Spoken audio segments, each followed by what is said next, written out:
एक हसीना थी के पहले और दूसरे भाग में आपने देखा कि कैसे अश्विन को अपनी माँ के मौत के बाद पता चला कि उसकी मंगेतर सुनहरी के अंदर बसर नामक शैतान का अंश था, जिसे खत्म करने के लिए अश्विन कुलगामी नामक गांव के पुराने तालाब के पास गया, जहां उसकी मुलाकात पुराने तालाब की चुड़ैल से हुई, जिसने अश्विन के नेक इरादे को देखते हुए उसे पवित्र जल ले जाने दिया, जिससे सुनहरी की जान बच पाई।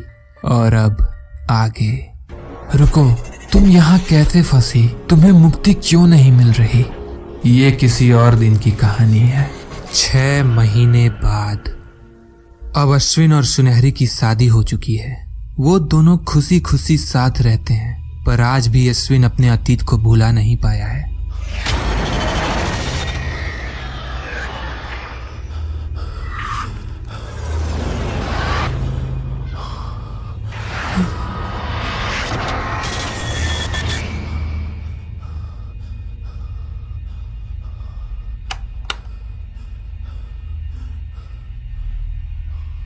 फिर से वही बुरा सपना? तुम वो सब भूल क्यों नहीं जाते? सुनहरी, उसने हमारी मदद की है, हम उसे वहां छोड़ नहीं सकते। मुझे जाना होगा, मुझे वहां जाना ही होगा। अगर तुम वहां जाना चाहते हो तो मैं भी तुम्हारे साथ चलूंगी। अश्विन और सुनहरी दोनों साथ में पुराने तालाब की तरफ निकल पड़े। शाम हो चुकी थी।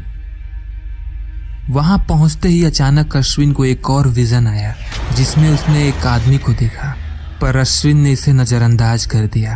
पर उसे नहीं पता था कि वो आदमी कौन था और क्या था। अश्विन और सुनहरी उस तालाब के किनारे पहुंच गए। वहां पहुंचकर अश्विन आवाज लगाने लगा, पर उस चुड़ैल का वहां कोई अता पता नहीं था। अश्विन और सुनहरी वहीं खड़े रहे। थोड़ी देर बाद अंधेरा बढ़ने लगा और अचानक पूरा माहौल ठंडा और बेजान सा हो गया। और अचानक पुराने तालाब की चुड़ैल बाहर आई। सुनहरी उसे देखकर घबरा गई। अश्विन आगे बढ़ते हुए बोला, आखिरी बार मैंने तुमसे पूछा था। रुको, तुम यहाँ कैसे फंसी? तुम्हें मुक्ति क्यों नहीं मिल रही? जिस पर तुमने मुझे जवाब दिया, ये किसी और दिन की कहानी है। तुम मुझे बताओ, मैं तुम्हारी मदद करना चाहता हूँ।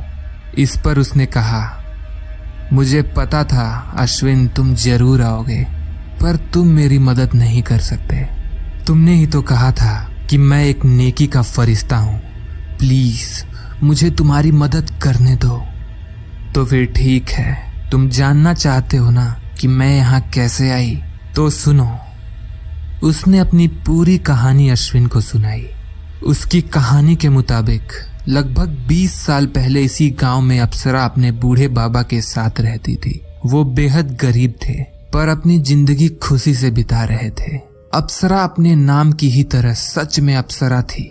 उसकी खूबसूरती की चर्चा दूर दूर तक थी। बहुत सारे लोग उसके पास शादी का प्रस्ताव लेकर आने लगे, पर अप्सरा सबको ये कहकर मना कर देती कि वो अपने पिता को छोड़कर कहीं भी नहीं जाएगी। सब कुछ ऐसे ही चलता रहा, पर एक दिन उसी गांव के एक जमींदार को अप्सरा के बारे में पता चला। वो जमींदार बहुत पैसे वाला था। उसने अपने पैसों के दम पे अप्सरा को पाना चाहा, पर अप्सरा ने साफ मना कर दिया। उसका कहना था कि वो अपने बाबा को छोड़कर कहीं नहीं जाएगी। जमींदार को इस बात से बेहद गुस्सा आया, पर उसने अपने गुस्से को पी लिया और सही वक्त का इंतजार करने लगा।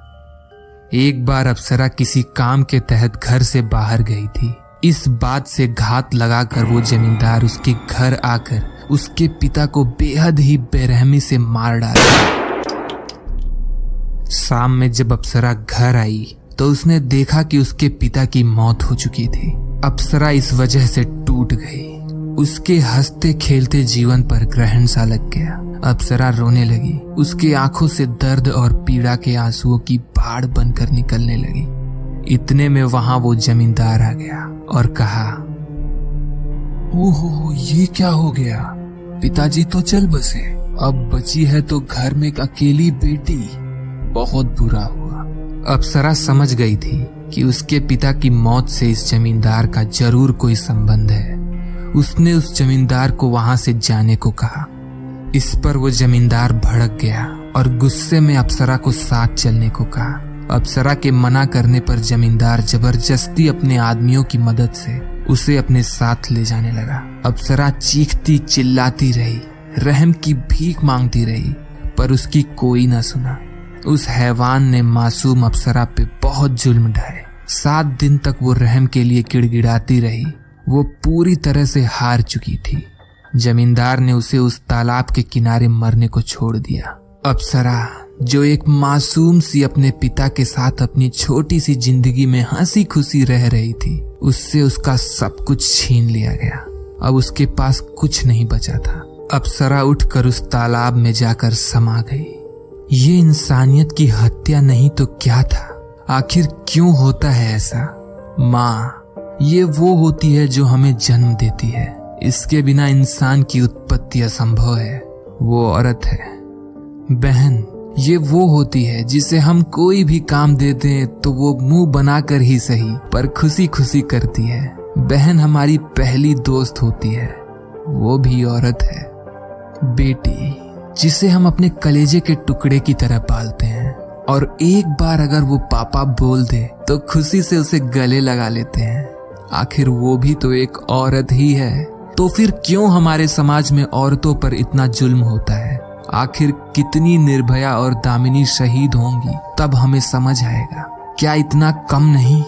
अप्सरा ने अश्विन से कहा, मैंने इसीलिए कहा था कि तुम मुझे मुक्ति नहीं दिला सकते।